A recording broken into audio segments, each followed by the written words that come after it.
So ito nga guys, ipe-press ko na po sa inyo ang ating repair ngayon. Ito po yung nasaksak sa 220 na ang bass guitar na amplifier. So yan po yung capacitor niya. Talaga po lumobo na yung pinagitna niya. So papalak po natin ng bago yan. Ang value po niya mga guys ay 4,700 microfarad, 200 volts. So pwede rin po natin salpakan 250 volts yan. Basta mas mataas siya. Huwag lang po siyang bababa. So ito yung transformer. Pinatan na po natin ng bago. Yan po yung 110 transformer para po may lagay natin sa 110 na power amplifier na yan. Kakabit po natin yan sa loob. So yan po guys ang pinagtanggalan natin ng capacitor. So ang gagawin po natin guys dito ay babakasin po natin pinaka mainboard niya para mapalitan natin ng bagong capacitor. Yung pong transformer niya mga guys ay okay po. Chinek ko yan. May palo pa sa tester kaya okay pa po siya. Hindi naman po siya nasunog.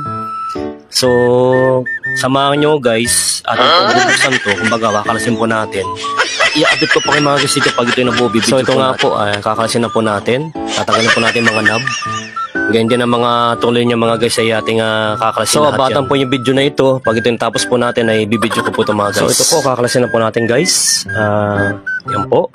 Inaisa-isa po natin yung mga tornilyo ay ating kakalasin lahat. So ito nga po, pinex ko na po sa inyo na ito ating ni-repair ngayon na amplifier po ng pang-bass guitar sa ating customer. Yes! Update ko po ang mga guys dito. So maraming salamat guys sa pagsubaybay sa mga video. Follow and share. God bless us all. Thank you guys. Hanggang sa muli po. Maraming po salamat.